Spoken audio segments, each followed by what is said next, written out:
Welcome back.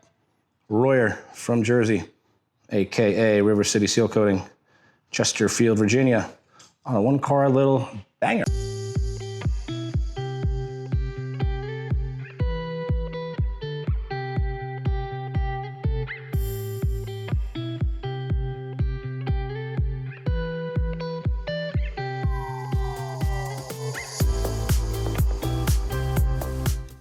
All right, let's jump right into it. Today, going to be using our HTC 800-pound surface grinder. Going to be removing first 1/16 inch of this concrete surface. Going to be removing all these old oil stains. Yeah, I got leaks. I know this is glue. Got to get this down to what's known as the proverbial white cat. And so the only way we're going to be doing that today is going to be achieved by our surface grinding. I'll show you that in a second. She's right over there. Coming through after we're done surface grinding, it's going to expose all the imperfections, all the cracks. Going to be coming in with our 2-part polyurea crack fill and addressing cracks such as this right there. Can make sure those are all cleaned up. Nothing else is exposed. Once we're done with that, my absolute favorite, vertical walls. Boom. Coming back in. Epoxy primer, intermediate coat, and flaking. Going to be coming right up all the way to basically right on that trim. They're going to be painting the trim once everything's said and done, but we're still going to be nice and neat with the tape. Going to be doing the vertical walls. Customer opted for, I told them I could do this kick plate here. They weren't sure if they could coat it or not, and I said, no problemo. Our material is the best of the best. Get all this dressed up right here. We got to get this cleaned up with some razor blades, get this all dressed up before we do our coating system on the vertical walls. Flake up all the way through there, all the way around. Lots of detail work. You can kind of see over here. There's a lot of years of, oh boy, I have those little spiders. I hate spiders. No, actually, spiders are good. You need more spiders. Cobwebs, got to get all there. I'm going to flake all the way into there. Going to be a pain. As always, get all the way back here. What's back here? How far can I go? I'm not putting my hand back there. No sirree, Bob. All right, stairs. Shebanger under here. Oh, let's drop my camera. Got to get that all dressed up. What is this? Ooh, that's a good example. I'm probably going to hit this with my my Hilti DG. I don't like the way that this, I'll take as much off as I can without going crazy with it. But that might protrude through the flake a little bit. No biggie, no biggie. From there, once that's done, we're gonna be coming in, dropping our floor. We're gonna be using our 2-part floor system. It's actually a 3-part system. It's an epoxy primer. Gonna be coating the floor. After that, coming back in with our 100% solid intermediate coat. Getting the floor pretty much solid. Right before that, the primer is designed to soak into the concrete, really get deeper into the pores, and then our intermediate coat lives on that. And then we're gonna be dispersing flake over that. Flake today is gonna be Tidal Wave. Beautiful color, very popular color. Let me show you that in a second. So that's the plan of attack. Then tomorrow, come back in, do our signature CFS. We're not using low odor today. This driveway, this garage is a little too small for that. So we're gonna be using the regular Polyaspartic material. Little odoriferous, no big deal, but people, that's the one complaint people always complain about. It's the process. It's just the smell of the material. So, beautiful day starting. How are we doing this today? HTC 800, 900-pound surface grinder right here. This is a planetary surface grinder. These discs spin independently, basically in a planetary fashion. What's really good about this is if the floor is inconsistent and uneven, this moves with the undulations of the floor. So it makes sure we have a nice, really clean scratch pattern. We're using 25 grit blues today. Last week, let's drop the video right here. Where's it? Had the boys down doing some training. How to switch over to the 25 blues grit. That's how it works. Starts at the softest, works its way up to the hardest, the yellow. So we started with orange last week. Wasn't really cutting mustard, so we switched it up to blue, jumped it in the middle, kind of see if work our way in between, like soft, medium, and then hard, and then get what's known as getting the diamonds dialed in. So I'll show you how we check the hardness of the concrete before we switch these up to make sure we don't really do any unnecessary damage. If you use the wrong type of diamonds on the wrong type of floor, these will burn up really quickly. So if it's a hard floor, if it's say this floor is extremely hard and I use yellow or orange, it's going to burn up the orange really quick. It's going to reveal the diamonds a lot, the bond. It's going to work through the bond a lot quicker, reveal the diamonds, and wear them a lot quicker. So that's that. A little overkill. This machine is definitely designed for industrial and commercial work. We do both. So, but no, it's going to make really quick work of this floor. Knock on wood. From there, got my new Milwaukee pack out system. I love this thing. Absolutely love it. I'm considering just throwing flake on it. I'm gonna probably just cover it in epoxy and throw flake on it now. I told my guys to be clean with it. And it's not happening. Look at this thing. Look at this thing. I'm gonna flake it and it's gonna be sweet. Yeah, I love this thing. Keep all the tools organized. Material, Jason, CFS, Concrete Floor Solutions. If you haven't already, go check out his channel. Hopefully doing some more collaborations with him in the future. But today we're gonna be using our CFS epoxy primer. This is a 93% solid epoxy primer, meaning it's going to wick into the concrete a little bit further than any other material that's on the market, any epoxy from the big box store. That's just going to live on the top surface and not weep in with the material that it's cut with designed to get it deeper. Once that's done, going to be putting on the intermediate coat. Basically same material, just thicker. It's 100% solid epoxy primer. So we're building a sandwich, if you will. So primer, intermediate coat, and then on top of that, shoo, flake. Tidal wave, blues, grays, light blues, really beautiful color. They might have to paint the wall. Once they're done, we'll see. That's just a design choice. But yeah, we're gonna come back in, though that's a full rejection on the floor. And I'll show you the top coat tomorrow. I don't have it out.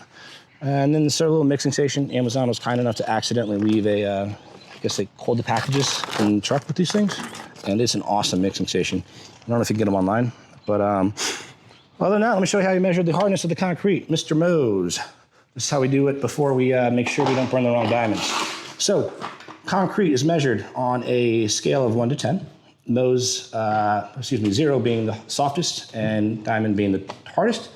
And the way that it's measured is that we just basically take little tips. There's like glass tips, all sorts of different strength of tips, basically ranging from 0 to 9. And then we scratch the floor to see if it starts to scratch. I'm gonna say, it looks kind of shiny. I'm gonna say it's gonna be guessing game. I'll start with the 5. See if it, and what you wanna do, you just wanna start like at a 45, apply light pressure, and just start to scratch the floor. I'm not doing it hard enough yet, but I just wanna show you just kind of do patterns like that. And let's see if it scratches. Yeah. I might keep the blues on. That's a 5, and it's not really cutting. It's scratching, but it's like kind of glazing over. Let's go up to a, what is that, a 6? That's a 9. 6 going up. Let's see what we got. Oh, this is, what is this? Sometimes 7 is kind of scratch. I feel the bite at 7. You want to kind of feel it scratch as you go. So this is pretty hard. Definitely going to keep the blues on. See how that looks to start. Sometimes you cut the concrete, you open up the cap, and it's really hard on the top, and then it's softer underneath. So after you get going for a while, it's always a good idea to pull your grinder back, check the diamonds, make sure that you're not burning through them too quick, because those puppies are expensive. Other than that, this is a dustless blocking system, blast track. We just got it cleaned out, collects all the dust from the grinder as we work, and works its way down through there. We got 2 of those bad boys, so we can make it quick on more on larger jobs. We have 2 of these, so we can run 2 at once, but the dust gets filled up quick, so you got to jump on that. And then customer has a refrigerator in the U-Haul, so they're doing that thing in there. Makes sense, a little tight. Excuse me. Oh God, I'm gonna edit that out. That was so loud. Right in the mic. This is my trailer, hauled by the concrete floor coating solution. Garage floor coating. Sorry, thinking about Jason. Love you, buddy. That's my trailer. It hauls everything. Truck hauls that. Brand new addition to the fleet. Whoa! F-250 2017 government-owned beauty. 15,000 miles on this puppy. They haven't even like put any. There's no wear on these tires. A really good truck. So finally, I can't tell you how much of a game changer this is. Like I can make a video 30 minutes. I used to have to take this, pick it up from the yard, bring it over here, drop it off, go back to the yard, come over here, get that, and back. So the logistics of one truck was such a pain. And so this is going to be a game changer for me this year. 2 trucks. This is going to be the generator tow, and they're going to tow the seal coat tank with this. So I'm letting Lorraine's go this year. These guys are going to really take over. But long story short, second truck, generator that powers everything. She's a beast, 480 kilowatt, 3-phase generator. It's a diesel engine in there. That thing's a beast. So this is the, hopefully get this stuff wrapped. This is all the iron that keeps everything going. 200,000-ish in change in iron just sitting out here. Is that a B? Is that a B? Oh, I'm sorry, buddy. I'm just gonna help him. All right, let's go. This is the walkthrough. Yeah, that's a good idea. Just, yeah, let me do another thing. It's important. Sometimes when we use the hand grinder, the Hilti DG around the edges, it can be a little dusty at some point. So looks like they have a nice new system in here. We don't want any dust getting sucked up in here. So we're just gonna throw some plastic in there, make sure we're nice and tight. With that, that's a nice little trick for the trade. What else can I add to value to this video that people didn't know before? I'll keep going throughout the way and make sure that this video is gonna be as educational as possible, informative as possible, and as awesome as possible. So that all being said, if I missed anything, too bad. We'll see you next round.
Change of game plans. I'm not happy with the way that the floor came out after the grind. Guys tried to hit it again with the hand grinder, and it's too inconsistent. We're gonna get we had this put away. Gonna get this back out and set up again here. So, but plenty of life still left on these diamonds. Didn't really even touch them. 3%, 5%. But I probably might put a little more head weight. I have 2 weights on here now. I can maybe, oh, I got 1 on there. I was using 2. Might drop on 1 more just to cut through it here. And I think this is, it's not, sometimes there's little spots left from when they do the trowel with the steel finish. But I think this is just, I think I didn't get enough with the grinder. So let's, sorry, I'm in the way. Let's get this thing set up one more time and do it the right way.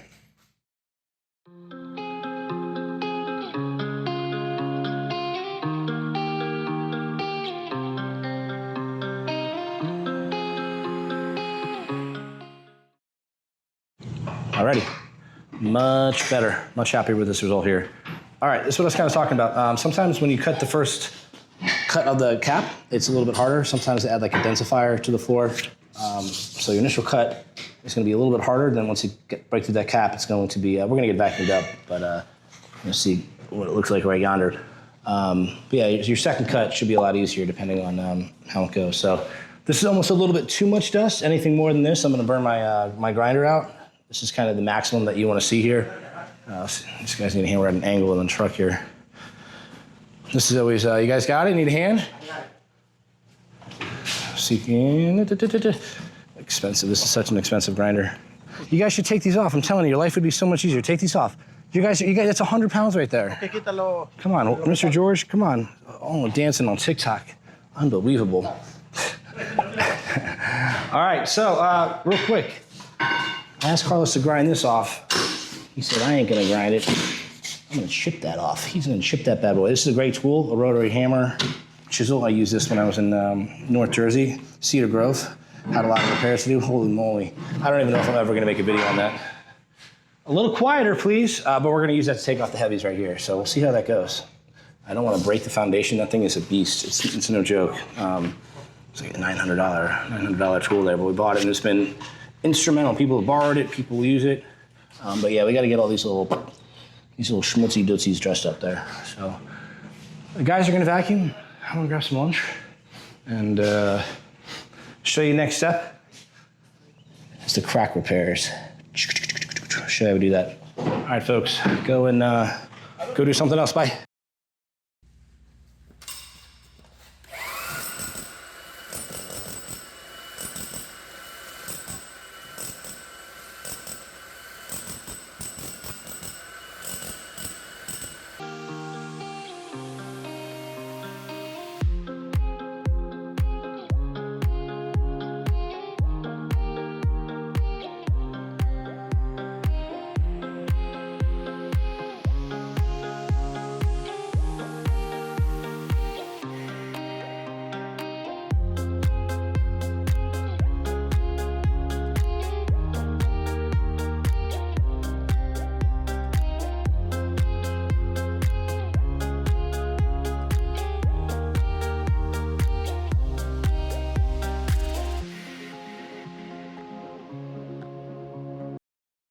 Alrighty, next step, transition lines.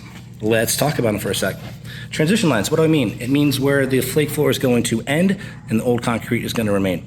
Epoxy is not UV stable, so you don't want to bring it really any further out than where the garage door falls. Some people do it, not really recommended. It'll yellow over time, become brittle just with the exposure of the sunlight, moisture. So what we like to do is we'll drop the garage floor.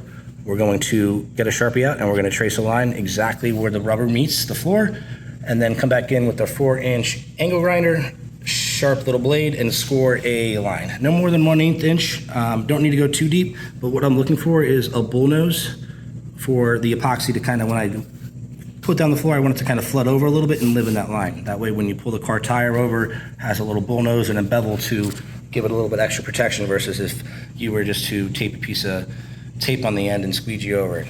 I don't like that. So this is a little bit more work. So let me get the tripod set up and show you exactly what I'm talking about. Step 1, close the door. Step 2, Sharpie. Light pressure, you don't want to really deform the rubber underneath. Just trace exactly kind of what's there. Nice. If you're good, you probably would have cleaned the floor a little better like I didn't do, just to prevent any cobwebs. Nice and consistent, as with anything. Cross the line. You want to push a little bit underneath the rubber, but not so much to just sort it and create a, see it ends right there, so I gotta like free line this little shebang right here. Yeah, so it actually sits further out. So if you were to just not drop the floor and you were to put the, let me get over here, how easy to see. Yeah, the rubber sits a little bit further than where the track falls. So if I were just to assume the track was going to fall, you know, the door falls with the track, I'd be somewhere like right there. So it's good that you just take it all the way out. So I lift this up and hopefully there is a nice black. Look at that, Bobby. Look at that. So, what you gonna see? All right, we're good to go, boys. All right, so next step, we're gonna take the 4-inch angle grinder, we're gonna lay down a piece of metal, step on the metal like yonder, and then trace and score a line. Now what you don't wanna do is, we call it a Richard. You don't wanna make any lines, you don't wanna make any cuts that you don't need to accidentally make. So when you do this, you wanna be very ginger with this, do a light cut first, one time. If you try to go too much, too fast, you end up doing a Richard and doing something like that. And then, yeah, it's not gonna be nice and true. So, this is an important part, everybody sees it, so you want to take your time and make sure that it's done correctly. So, without further ado,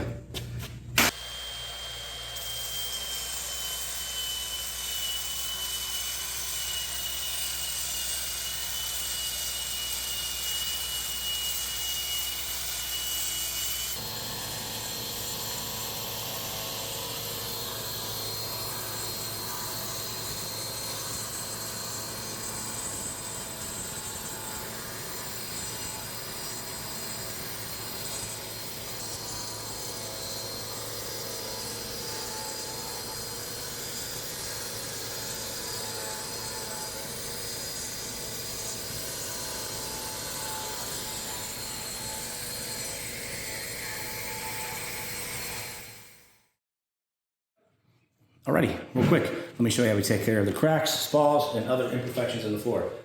CFS, 2-part poly area crack fill. Part A, part B, 50-50 ratio. Get yourself a handy dandy ketchup bottle. Mark out what you think you're gonna use. I usually do 100 and 100. Mix up A or B. I usually just stick with A and go B first or B second. Make it easy on yourself. These guys are kind of hard to find out in the wild, so get them in bulk when you get them. Amazon, other areas. So take your part A, crack her open. Now this stuff sets up pretty quick. You want to get this out of the bottle. I'd say it's kind of humid today. I can't see from this angle. I should have done all the way around. That's why you want to put a trash bag down. It gets a little messy. I could have done better on that, but whatever.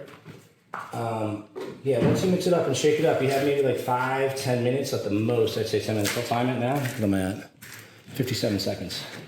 I'll get the time lapse set up and everything. But yeah, mix up part A, pour in part B. Kind of got a better angle on this side. There, boom. It's gonna get hot as it activates. It's gonna start to set up immediately as I start to shake it. So let me get this, I don't wanna shake it just yet. Leave that right there. I'll show you what to do. The good stuff about this stuff, you can take it once you mix it up, you wanna work it through the cracks. I'll get it, show you what I'm talking about.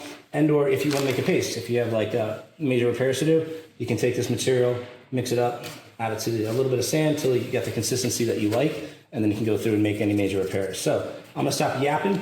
I'm probably gonna put a little fine quartz sand in the crack to help kind of backfill it a little bit, give it a little more bite. But let's go. Let's get set up. Broom. So what you wanna do?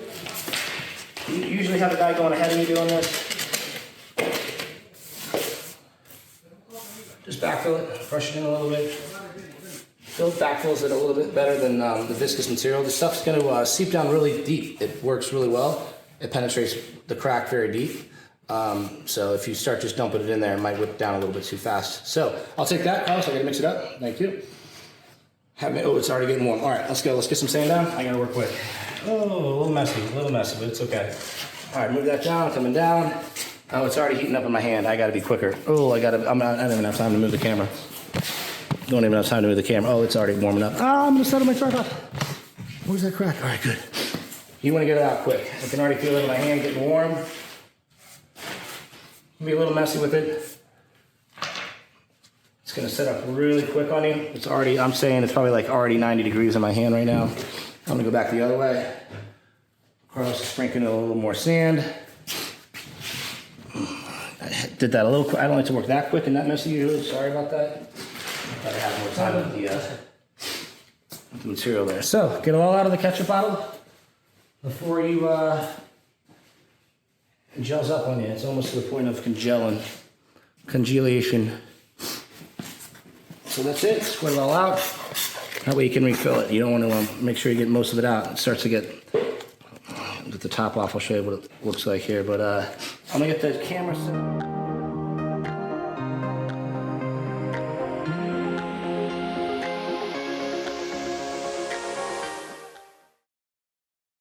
Alrighty, down to the white cap.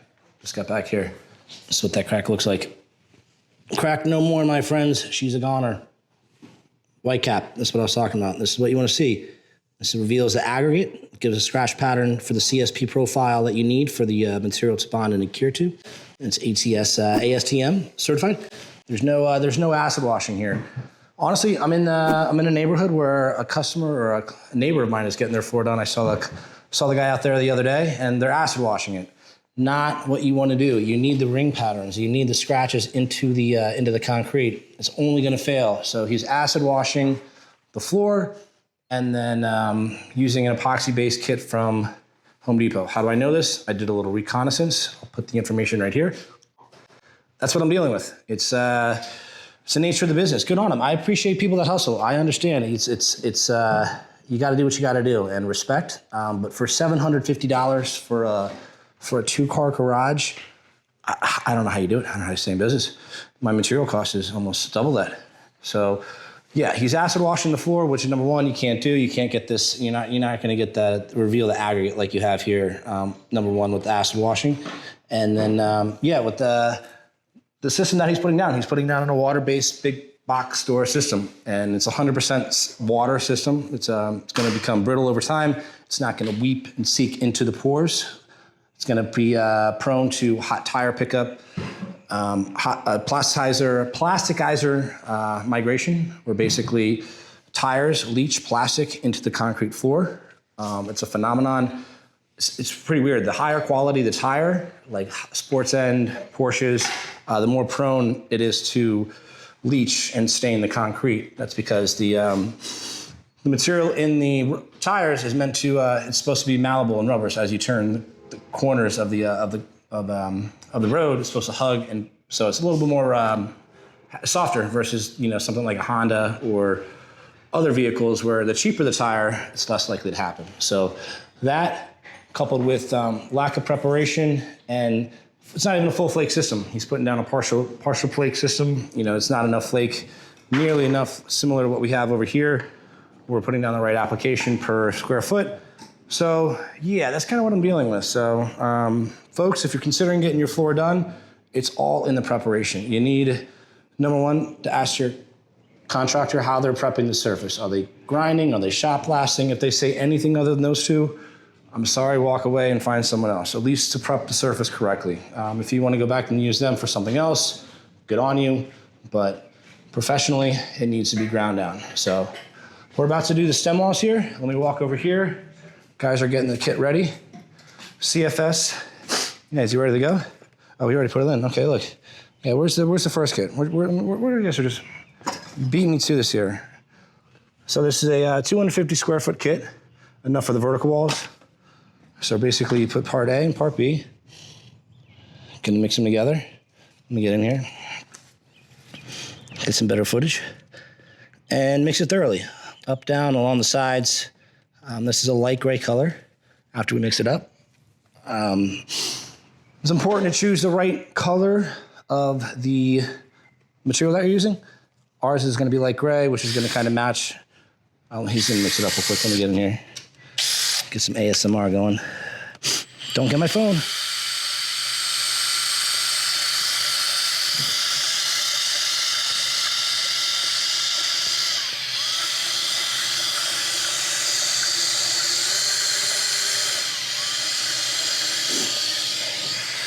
All right, so working time, let's talk about this real quick. Stem walls, it's all about detail, timing, and execution. You need to have your detailing done correctly, make sure everything is prepped, ready to go, clean. This is a nightmare over here.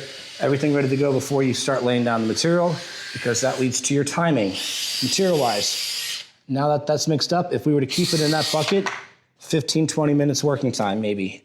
Getting it out, putting it in this tray, a little wider, a little thinner, going to have a little bit more working time. So we're gonna work through, get everything primed. Use the primer, go through one time, get everything coated, underneath there, underneath there, underneath there. Primer's gonna be done. We're gonna come back in, use the intermediate coat, which is somewhere over there, coat it one more time, and then I'm gonna be behind the boys with my flake. And so how we do it, we do like a choo-choo train motion, execution-wise. Work your way across one, don't jump and start over there, then come, just work your way right or left. I always start on this side. Detail, Mr. George is taking his time. Vamos, my friend. We got to get that all coated right there, that coated. All this detail work, get in there. We opted to take off the wood. I'm gonna get that coated right there. All right, let's go, boys. So we're on a time frame right now. So one person ahead on the other. Mr. George is gonna be doing a little bit further in front of Carlos. And on the primer, I might be just a little bit behind them, helping out with, oh, this is taped off. Good, I like that. I thought that was a tape pen dangling there. We might need to push that off the wall though. How can I keep that off the wall? I'll figure that out. Yeah, a little bit quicker. Don't make it, it's designed to go on there quick. Like I said, got a little bit of a working time in the tray, more working time than the can. George needs to be a little bit quicker. It's not Picasso over here. Come on, buddy. We're not doing the Mona Lisa today. And then, yeah, back roll it for the intermediate coat. So I'm gonna get my tripod set up here. Gonna bang out the first coat. I'll jump back on when we're ready for the intermediate coat. But yeah, just get in there. You can coat over the wood. You can flake on top of the wood. Just make sure you scuff it up, give it a good scratch. We hit it with some sandpaper. And then, yeah, it's kind of hard to see where the primer's gonna go because it's already on light gray. And the primer's gonna get sucked in really quick. It's gonna look like it's not even doing anything, but it's in there. And that's all you need. You want to get on there, let it do its thing, and then that'll give your intermediate coat the best chance of survivability. All right, bye.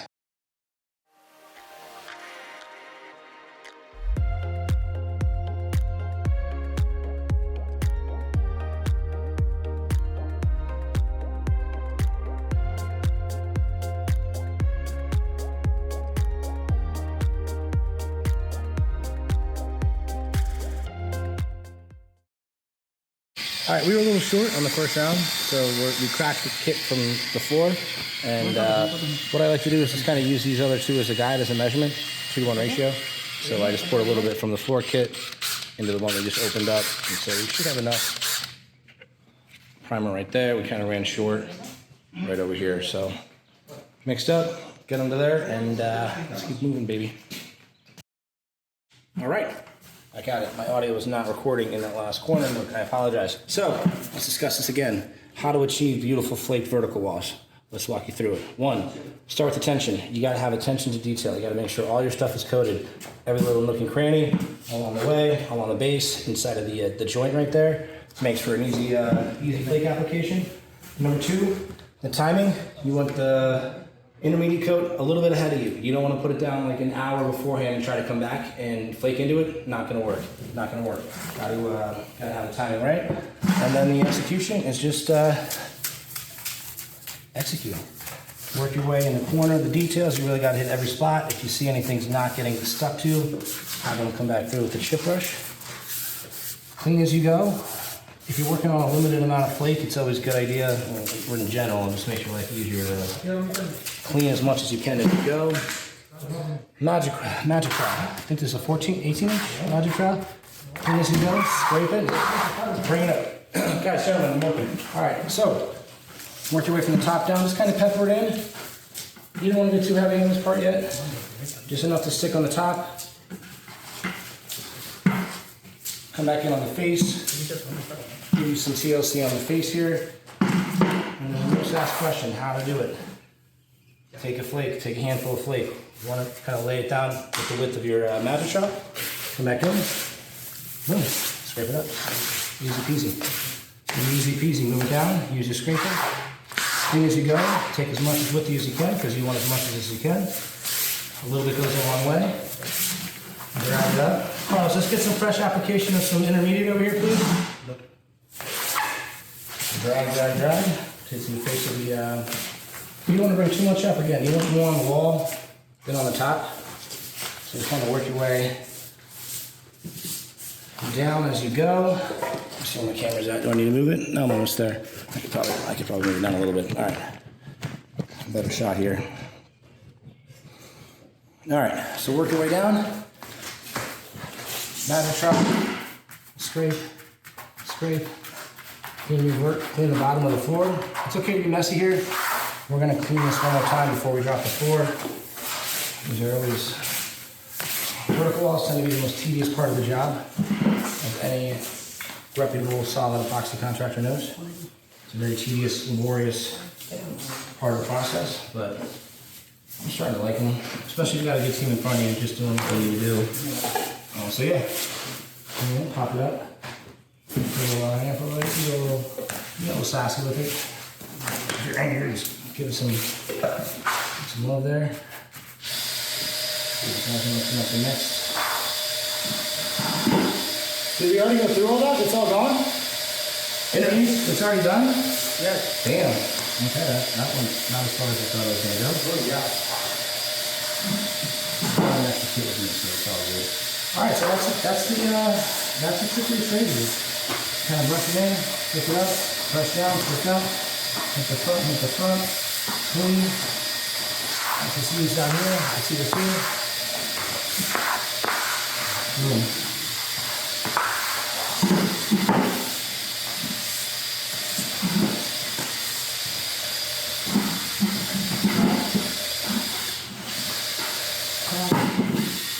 Like 6 feet down. I see them a little heavy here. Bring my flake down here, knock down. Also, it's really important to pull the tape the same day. You don't want to, we're going to go back there and pull this blue tape. It's going to be cemented in there tomorrow. Alright, take a step back. See if there's any areas that you need hit. I can see some, there's probably a little oil right there. I could use some oil right in there. All right, that's the trick.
All right, let's mix up the, we're about to drop the floor. This is what it looks like here.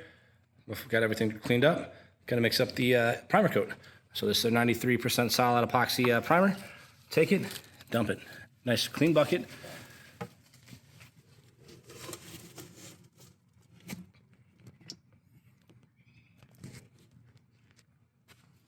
Now, this is a 500 square foot kit. We took a little bit out. Should definitely have enough for the floor. I'm gonna press lightly hard. I think somewhere between 15 to 20-ish pounds on my squeegee. It's a little older squeegee. Has a little more miles on it versus the new squeegee, so I don't have to push as hard. This is part B getting mixed up now. I'll show you that in a second. Edit through this part.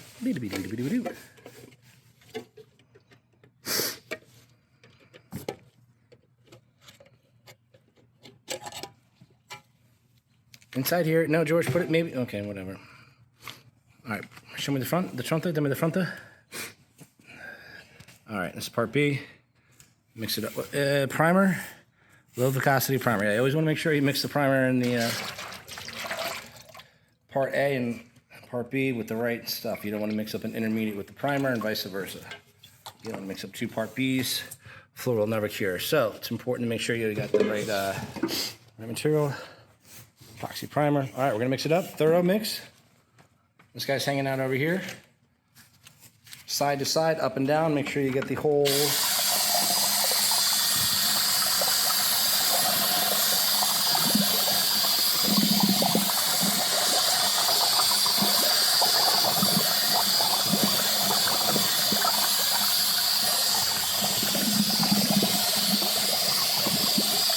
All right, so while he does that, here's what we're gonna do. You got about, if you leave it in the bucket, which you never wanna do, again, 15 to 20 minutes at those in the bucket. So you wanna get it down on the floor. Actually, I'll walk through this. Let me edit this out. All right, got about 15 minutes in the bucket before it starts to activate and heat up. So, plan of attack, you wanna get the material out of the bucket, lay it down in ribbons, about 3 feet apart, get it all out, squeegee it. Get it across the floor. It doesn't have to be pretty at this point. Back rolling is gonna knock down a lot of the imperfections. It's a primer coat. All you need to do is just get it on the concrete, let it soak in. After that, get the next coat, intermediate coat mixed up, and then same process with the intermediate coat. I'm not sure if I'll, let's just get it over with now. Intermediate's gonna be a little bit thicker. Put it down the same way as the primer, just squeegee it on, back roll it, and then as you do that, throw your flakes into there. Again, you got short working time with it in the material in the bucket, get it on the floor, you know, do your measurements beforehand, make sure you got enough to where it needs to go, and then that's it. So last but not least, get your tape delineation, a little love right there. Let's go one more, it looks like he's gonna do 2 across there, and let's get my tripod set up, and let's dance. Thank you, buddy. Dude, you just chugged my Red Bull, bro. I did. You're a grown man. My body pick it out, isn't it? You know? That was on camera.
Alrighty. Day 2. Scrape, clean up, apply the top coat. Let me walk you through with what you're gonna be seeing in the time-lapse video. It's kind of hard to do things without the help of 2 cameras. So George is coming through, using a nice stiff brush to clean up the face along the edges of the wall there. He uses a 5-in-1 to scrape along the lines right here, scrape along the edge where the wood is, along the trim, make sure that there's nothing gonna be sticking up when we apply the Polyaspartic top coat. So devil in the details, gonna come through here, all the face of the wall, scraped around there. After that, I'm gonna be coming in using my handy dandy scraper today. I'm gonna be doing, this is a pretty important part of the process in general. One, you don't want any flakes sticking up and protruding after you do your scrape. After you do the top coat, there's a chance for it to, if anything's sticking up, they're like razor blades. You could cut your foot, very sharp. Number 2, if you don't scrape thoroughly enough, your ratio of the top coat is not gonna go down correctly. There's a chance that the top coat, the Polyaspartic, is gonna seep into the pores of the flake and use more material than you anticipated. So you might run through more material than you have on hand. So it's important, scraping thorough. What I do, I use this scraper, I do a heavy push, get all my heavies pushed up against the wall. So you're gonna see me go north one time, walk back. After that, I go north to south. Get everything scraped north to south, all the way back down through here. Once that's done, I might do that again depending on the texture and what I see. But after that, I'll probably just hit it east to west. One time, back and forth, east to west, make sure everything's scraped. See what it looks like that. Probably gonna hit it again. I'm more of a double fan, double up. You can't really go too hard. You're not trying to take up the epoxy, but you're trying to take the flake.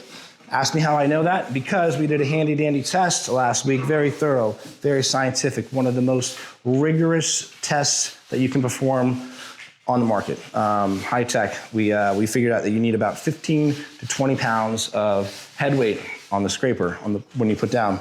So yeah, basically scrape up that way. And what I like to do to keep track of where I'm at, when I scrape, I'll basically like rotate my, I don't do that. I'm not going to turn it over, but I'll just use the edge of the blade as a marker, sort of. You'll see the lines in the flake as you scrape, so you know you want to kind of, if anything, go back over it. But what I like to do is just pretty much rotate my head, and then I'll use that as a marker down the wall and make sure that everything's hit. So that's what you're going to be seeing in the scrape cleanup part of it. George is after that. We use this to pretty much come in and just reclaim, scoop it. He's gonna be over here scraping it off the wall and reclaiming it. We should end up with the whole 5-gallon bucket left, if not more. I'd wager we're gonna end up with like, yeah, a whole 5-gallon. We put down the right amount, a little heavy, but the more you do, the better. After that, you'll see me doing the Polyaspartic top coat. I'll walk you through that when I get to that. So that's what you're gonna see in this portion of the video. I figured it's easy to explain it now versus just seeing the time lapse and not really know what's going on here. So that's the plan of attack. See you round 2.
Alrighty, clean up complete.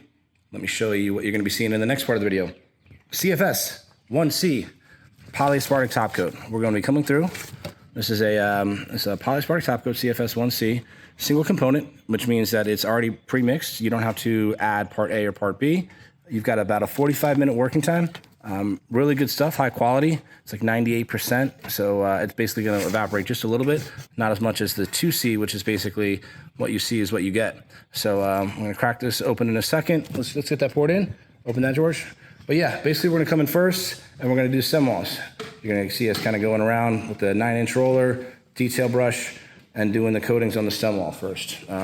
Really important that you don't overdo it on the stem walls. You don't need heavy application of the Polyaspartic on the stem walls. Just a light roll. You'll see it change colors. You don't need to put a heavy thing on. You don't need to put a heavy coat on like you're doing the floor. It will start to run down, and if you have too much, it'll start to puddle, and it'll be like an amber color. This is what it looks like when it's before we pour it in. So it's a nice clear. George, bring that over here, please. I'll put this right here. I'll show you how to pour it. So yeah, already pre-mixed. 45-minute working time. Got 1 quart here and about 2 gallons for the floor. Just pour it in there. That should be more than enough for the stem walls there. So after that, I'll show you what we're gonna do for the floor. Similar process, but yeah, stay tuned. Alrighty, scrape and cleanup has been complete. We're working on the stem walls. Let me show you what we're doing here. Using our CFS 1C single component Polyaspartic. This is a single component, means you don't have to mix part A and part B. It's already pre-mixed. The way that kind of activates is once oxygen hits it, you start to roll it a little bit, oxidizes. That's when it starts to set up. So you pour that in we got a 45-minute working time, so not too much start of things getting set up. So you pour it in a little rolling tray, and it's all in the detail right here. Coming in, cross can be a little bit quicker, but you go through, do all the trim work. It's gonna change colors as you go. It's a clear coat, so it's gonna make things a little bit darker. You'll kind of see it on the floor. It's kind of hard to see from this angle, but pretty much just go in, get all the joints, get the face covered, and we're gonna go around and get the stem walls completed. And after that, similar process, but we're gonna be dropping the floor. We're gonna be using the same material, CFS 1C Polyaspartic, 45-minute working time. We're gonna be dropping the floor using the same material. So come in, these are the tools that we're gonna be using. This is gonna be our 18-inch Worcester back rolling tool. This is what we use to back roll, the same thing we used yesterday. This is a 24-inch squeegee blade. This is an EPDM squeegee blade. It means it's resistant to chemicals. This is kind of built up. Really, I got a lot of miles on this thing. So I have to push a little bit harder than you would if you have a normal squeegee on there. And then our 6-inch roller. So I'm gonna come through, use my squeegee blade. Again, it's kind of easier for me to do this now versus when I have my tripod set up. So I'm gonna kind of pour it out in ribbons and squeegee across the floor. I'm gonna kind of keep it that far off the wall there. I want to leave a little bit of a ribbon, a little bead for that 6-inch roller to come and kind of clean up behind me. Do a little Turnsky McGurnsky, and come back in and kind of just push puddles. You want to push the squeegee like it's a snow blade. You don't want to pull it. You can pull it in certain areas where you need to go around, but light application, not super heavy. I'd say like maybe 5 to 10 pounds on this one. I've got enough Polyaspartic, so I'm not worried about stretching it to the end there. But yeah, that's the squeegee part. Once that's done, just consistently squeegee it across the floor, and then you back roll. You'll see me come in, pour a little puddle out. I'll dip it in, get it nice and wet. Come over here and work my way either from the right to the left or the left to the right. Doesn't matter. I kind of like working in the hardest parts first and then just back roll. Actually, I'm gonna start over here so you can kind of see my technique without my squeegee. See if I can do this while I'm filming. Let's say I've already come off the wall. Consistent. You want nice, consistent pulls. Turn it in a little bit. Go straight. Come back out. Do a little slight turn. Come back in. And then you're gonna back roll over the turn that you just did. So this is the motion. This is what you wanna do. You'll kind of hear it. It's a quiet roller. But as it starts to set up, it'll start getting tackier and tackier, and Yeah, it starts to get up, and so you have to get off the floor. And another trick is you see all the imperfections when you're facing this way. So I'm probably gonna, it's a small garage. I might do just one stroke. I like to keep I don't like to break it up in the middle. Some people stop right there, then go the other way, and then you might have a chance for a little delineation. So I just might bring this all the way out. Do nice single strokes. If you have enough room in the height of the, what's it called? Garage, you can do this, bring it back. And I got plenty of height here, so then you kind of just do one motion. But you're gonna be able to see the roller lines a lot better after you squeegee. I might have my guys still my camera. So it's a lot easier to see as you're working into the sunlight versus working in the darkness and you think it's good, but then the customer comes out the door, looks this way, and then they see all sorts of problems. So that's what we do with the back rolling. Consistency, consistency, consistency. This is the most important part. So you got to make sure your application's correct. You want to get about 125 square feet a gallon out of, I'm still rolling. I'm not even, the material, what am I doing, dude? Just put that thing away. Unbelievable. All right, so let's see what this looks like real quick. Have they, Carlos, have you hit the face of this yet? Hit the cot. Let me see the cot. I want to show my, all my 1,500 million subscribers. Carlos is going to come in now after he's taking his time on the top. That's George's job. You're the roller, Poppy. That's George's job. We talked about this. Unbelievable. Oi, porfa, serio. Come on. All right, I'm going to throw it. All right, we're back. You can kind of see how it looks once you roll the face on here. Nice and slow, nice and ginger. You can see this part right here. I can see it's a little dry right there, so he's got to get in there. So that's the game plan. Let's get the tripod set up, and I think that's everything. Yeah, that's it. All right, let's go. All right, last but not least, coffee. No, I'm just kidding. Aluminum oxide. All right, this is a 36 grit aluminum oxide. This is a little bit coarser than the 54 grit, which is made for top coats and urethanes.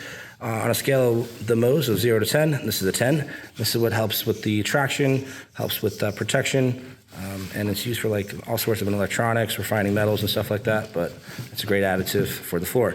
So what we do, I think it's about a pint per square for 500 square feet, but I'll just go through, I'll pick up like that much, maybe a little bit less, and kind of whoop, throw it up in the air. I'll kind of see if I can get some going. I need a cameraman. Anybody know a cameraman? It's gonna be very hard to see on the camera, but I'll take a pinch. You want to throw it high in the air like this and go whoop. It's gonna fall and bounce off of the floor. And so I just want to do that consistently across the floor. And then a little bit heavier where there's gonna be some potential for more traffic with the feet and slippage, entrances and stuff like that. So yeah, that's aluminum oxide. Let's feed the chickens.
Alrighty.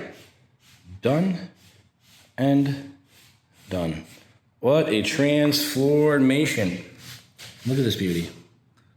No, seriously, look at it. She's gorgeous. It's always the little ones. I walked in here, I'm like, oh, it's gonna be easy. It's gonna be so simple. Never the case. Look at it. Final transformation. Got the stem walls coated all the way around. Beautiful finish. We got the floor done. We got everything ground down yesterday. Got all the cracks filled. Where's the crack? Can you see a crack? I don't see a crack. I don't know where the crack's even at. I'm not gonna look for it. I don't care. Under here, she's a beauty. Look how good she looks under here. Look at that. Look at that, all the way back there where I don't want to put my hand in because there's spiders or goblins or something underneath here. Super. This guy could take a hose, wash underneath there. It's so easy to clean, maintain. No more cobwebs. Get out of here with that. So yeah, final results of a lot of labor, a lot of love. Very happy with this one. Look at this transition line. Just doing a little touch up now. George is on the acetone game. Just a little Polyaspartic under the tape. No big deal. Won't even see it when he's done. Yeah, what did I learn on this one? What did I learn on this one? Yeah, important to always have the right diamonds on the tools. So if you have to change it, be able to assess it, change as you need. Luckily, we were able to get this thing ground down one shot, no problemos. Tool over here was really helpful. I don't know if you remember seeing over here. There was all a bunch of schmutz. We had a hammer, Makita hammer drill, chisel hammer, knocked that down, got that ground down. That was super nice, little TLC for the customer. And other than that, nothing we haven't done before. This is nothing crazy here. So this is the final texture, final sheen. It's a 98% Polyaspartic, so it's going to evaporate a little bit, but for the most part, WYSIWYG. Okay, what you see is what you get. So I appreciate everybody tuning along. Any questions? Feel free to drop them in the comments. Feel free to give me a like and subscribe, or shoot over to Jason's channel. Say what up to him and the team over there. And yeah, we'll see you guys on the next one. Bye.